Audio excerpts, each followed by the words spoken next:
बहुत बहुत शुक्रिया आप सबका। मैं आसिफ रशीद आपके साथ। जम्मू कश्मीर की तारीख का सबसे बड़ा और छुपा हुआ घोटाला जिससे पर्दा उठा, तो न सिर्फ लैंड माफिया सामने आए, बेनकाब हुए, बल्कि जम्मू कश्मीर इंतजामिया का सिस्टम का हिस्सा बनने वाले सरकारी मुलाजमीन भी इतना बड़ा गुनाह कर सकते हैं, इस बात का किसी को अंदाजा तक नहीं हुआ।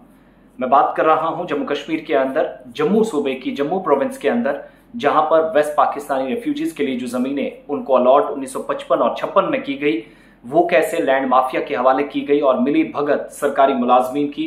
आप इस बात से अंदाजा लगा सकते हैं कि पटवारी कितना खतरनाक होता है कि महमूद की टोपी अहमद के सर, ये काम करने में एक बार फिर से पटवारी ने दिखाया कि वो माहिर है। सब पटवारी एक जैसे नहीं होते, लेकिन जो गुनाहगार है वो यही करते हैं। और इससे पहले मैं ऑफिशियल्स की बात सुनाऊं, मैं चंद बातें आपके सामने रखूंगा और ये मान लीजिएगा कि आज भी सिस्टम के अंदर कुछ काले भेड़ मौजूद हैं जो पूरे सिस्टम को दागदार करते हैं और इस तरीके से आपकी जमीन दूसरे के नाम, उसकी आपके नाम, लैंड माफिया के नाम, ये काम करने में कामयाब होते हैं। एंटी करप्शन ब्यूरो की तरफ से जम्मू में प्रेस कॉन्फ्रेंस की गई, मैं प्रेस कॉन्फ्रेंस आगे चलकर सुनाऊंगा। ये बड़ा घोटाला है जिसमें हुआ है 28 एकड़ से ज्यादा जमीन लैंड माफिया ने इंतजामिया में बैठे अफसरान के साथ मिलकर हथियाली उस पर कब्जा कर लिया। एसीबी जम्मू के डिप्टी इंस्पेक्टर जनरल विकास गुप्ता ने प्रेस कॉन्फ्रेंस की, कहा कि सरकारी अफसरान भी इसमें हैं। मुलजिमान के खिलाफ 5 FIR दर्ज हो चुकी हैं और इस घोटाले में मुलव्वस 16 लोगों के ठिकानों पर छापे भी कल पूरे दिन मारे जाते रहे। अल्लाह करे कि जिसने गलत किया है उसके साथ उसी हिसाब से कार्रवाई हो, कानून की कटघरे में हो, लेकिन जो गुनाहगार नहीं है उसको भी किसी तरीके से छेड़ा नहीं जाना चाहिए। POJ के रेफ्यूजीज, वेस्ट पाकिस्तानी रेफ्यूजीज, या जो पाकिस्तान के जेर कब्जा कश्मीर से पनाहगजीन थी, इनकी एक बड़ी तादाद 1955 और 1956 में कुछ जमीनें उनकी आबादकारी के लिए या इनके लिए जो रिहेबिलिटेशन की पॉलिसी, यानी जो वहां से छोड़कर वापस आ गए थे, सताए गए थे, यहां वापस आए, तो इनको जमीनें यहां सरकार ने अलॉट की। साजिश ऐसी रची गई कि इनकी जमीन पर कब्जा किया गया और रेवेन्यू रिकॉर्ड को तब्दील कर दिया गया, छेड़ किया गया।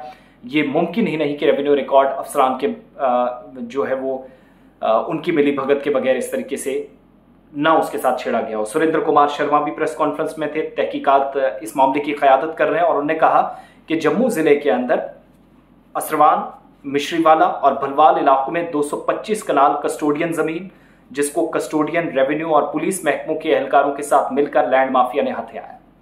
अब सिर्फ रेवेन्यू डिपार्टमेंट के ऑफिशियल्स नहीं है, बदकिस्मती से इनमें एहलकार हैं रेवेन्यू डिपार्टमेंट के अलावा कस्टोडियन डिपार्टमेंट, जिसको जिम्मेदारी है कि आपने तहफ़्फ़ुज़ को यकीनी बनाना है, ज़मीन अपने पास रखनी है और कैसे हकदारों को देनी है, उसने भी मिलकर काम किया। और पुलिस महकमे के एहलकारों के साथ मिलकर काम किया गया।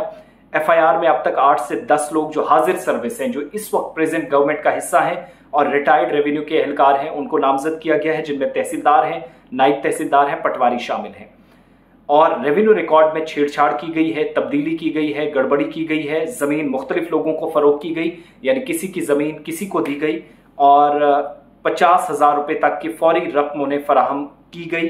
5,000 से 50,000 रुपए जिन लोगों ने कब्जा किया था उनको लालच दी गई। अब उन लोगों को लूटा गया, उनको जमीन दी गई, उनको पता नहीं था, कुछ इलाकों में जमीनें महंगी थी और जो काम रेवेन्यू डिपार्टमेंट नहीं करता वो बदकिस्मती से यहां पर किया गया। बिलाखिर ये जो कस्टोडियन अराजी को अलग करने के सबब ECB ने रोकथाम की दफात के तहत तहकीकात शुरू की। 5 रस्मी FIR दर्ज हो चुकी हैं, कई सरकारी मुलाजमीन हैं, 8 का नाम इसमें आ चुका है, नामजद हो चुके हैं और मुख्तलिफ इलाकों में 16 मकामात पर जम्मू के अंदर टीमें रवाना की गई।